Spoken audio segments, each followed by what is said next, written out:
Soy Diana Calderón y hoy vamos a hablar precisamente en Hora 20 de un nuevo episodio del proyecto Colombia en Hora 20, que es básicamente el proyecto en el que las mentes más brillantes del país se unieron en la iniciativa de Prisa Inspira para plantear propuestas y hoja de ruta en términos de soluciones. Y precisamente hoy el tema es sostenibilidad fiscal, en la que tenemos que hablar de finanzas públicas, de retos económicos, además de la decisión de la reforma pensional que acaba de tomar la Corte Constitucional. Marcela Meléndez, directora ejecutiva de FEDesarrollo, un gusto tenerla con nosotros.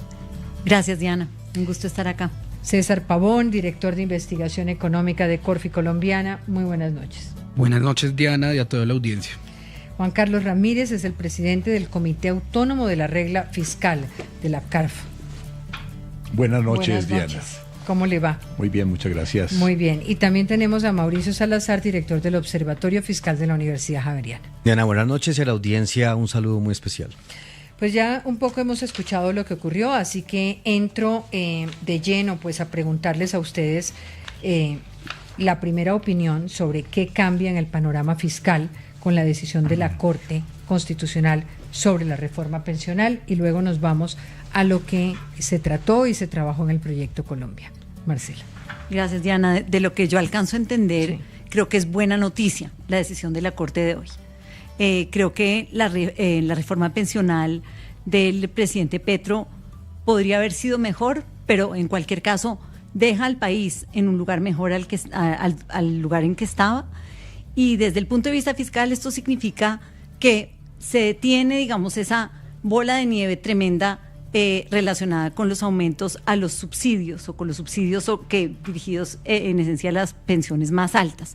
No quiere decir que se radiquen del todo, pero sí creo que se pone un freno importante al gasto fiscal asociado con subsidios a las pensiones de los trabajadores de mayores ingresos de Colombia. Entonces, yo creo que hasta ahí es buena noticia. Veamos cómo se desenvuelve lo que sigue.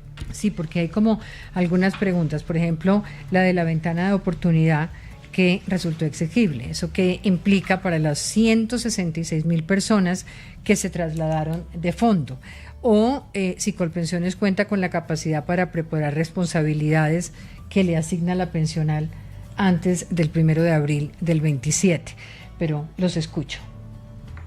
A ver, yo entiendo que hay, de todas maneras, digamos, hay una reorganización del sistema que, como ha dicho Marcela, es positiva. Pero sí trae unos costos fiscales adicionales. El funcionamiento del régimen semicontributivo va a implicar algo de gasto adicional. Lo hemos calculado en el CARF en alrededor de 0.2% del PIB. Eso son 4 billones de pesos anuales.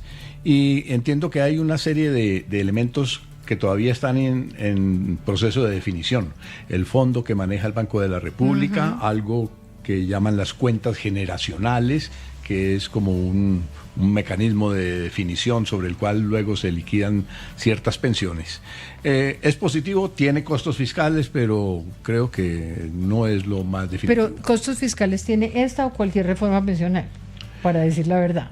Claro, hay que hacer el balance, porque claro. Si lo piensa uno desde el punto de vista redistributivo, lo que queda vivo es digamos, la ayuda y la protección a la vejez más pobre, a los adultos mayores, a cambio de restarle subsidios a la parte más alta de la distribución del ingreso. Entonces, eso de por sí es sano, yo pienso, y yo creo que lo que se resta y lo que se suma da un balance positivo desde el lado fiscal. Porque el tema de los subsidios a las pensiones es un tema gigante. César. Perdón. No, adelante, sí. No, quería decir sobre lo de la ventana de oportunidad, que era lo que más me parecía, digamos, raro en todo el camino, porque pasó una cosa rara con esta ley, y es que la Corte, cuando la detiene, mantiene algunos artículos vivos, entre ellos el de la posibilidad de traslado, y mucha gente se trasladó. Yo lo que pensaba hoy todo el día es, si la Corte decide devolverle esto al Congreso y borrar, digamos, no sé cómo borraría algo que ya ocurrió. No, porque esta entiendo que se declara exequible. Lo que estaba amarrado ahí es uno que sí se devuelve y es los recursos de los privados, que al pasarse estas personas a Colpensiones, estos recursos eran los que estaban en cuestionamiento si también debían ir a Colpensiones o no. Entonces ahí hay todavía unas claridades que nos tienen que dar. Sí. César Pavón. Bueno, Diana, pues primero que todo hay que ver qué es lo que viene más adelante. Realmente es que estamos muy... el pan recién salido del horno. Sí. Pero sí advierto, hay diferentes maneras de verlo. Una parte de igualdad, otra parte social, pero la que vamos a discutir hoy, y sin duda alguna hay que ponerla presente, es la fiscal. Y la fiscal realmente, aunque toda reforma pensional creo que en principio va a ser costosa, esta en particular tenía un costo muy alto, y ya habló el profesor Juan Carlos de los temas del semicontributivo. Permítame a mí hablar del sistema contributivo, y en particular, dado que Mauricio lo mencionó, el umbral. El umbral quedó en principio en 2,3 salarios mínimos, y este umbral sí hacía que la reforma que se estuviera aprobando es sustancialmente más costoso. El profesor Juan Carlos habló de 0,2 puntos del PIB en el corto plazo, pero según los propios cálculos del Comité Autónomo de la Regla Fiscal, en el mediano plazo y en el largo plazo, y es algo que vamos a pagar todos, y creo que redunda en esa conversación que vamos a tener, el costo adicional por año es aproximadamente de 1 punto del PIB. Es decir, al hueco que ya vamos a hablar de ello, que puede ser 1 punto del PIB, palabras más, palabras menos, son 20 billones de pesos, le vamos a sumar los 30-40 que ya tenía faltante, los 30-40 que tiene la emergencia económica, y ahora otros 20 de esta reforma pensional en el mediano plazo. Entonces, desde la perspectiva fiscal, creo que sí es un tema de bastante discusión, y pone aún más presiones a unas finanzas públicas al filo del precipicio. Pero ¿cuál es el ahorro en el largo plazo? Porque hay un ahorro, porque estás eliminando los subsidios para toda la gente que gana más de 2.3 salarios mínimos. El escenario ideal hubiera sido regresarlo al Congreso y que el Congreso pudiera ajustar ese tipo de cosas. Yo sí creo que había una disposición sana de poder ya eliminar el subsidio de los ingresos altos sin tener este costo fiscal que vamos a tener las futuras generaciones. Mauricio. Claro, las reformas no necesariamente cuestan costo fiscal. En su momento vamos a hablar del SGP, que eventualmente algo de lo que se habla es que sea fiscalmente neutro. Esta reforma no es fiscalmente neutra. Ganamos en equidad. Somos uno de los países que escandalosamente hoy en día le financia la vida en la vejez a los adultos mayores, en un país que solo 1 de 4 de los adultos mayores tienen pensión. Pero por supuesto, digamos, al ponernos un poco más equitativos, esto tiene un costo.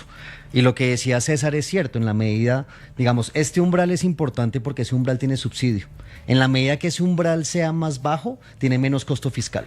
Entonces, el tema del 2.3, si uno va a Brasil tiene el umbral en un salario mínimo. Nosotros decimos 2.3. Al hacer ese umbral alto, tiene costos fiscales altos en el tiempo, y pues eventualmente tanto es lo que, pues digamos, lo que seguiremos discutiendo como sociedad.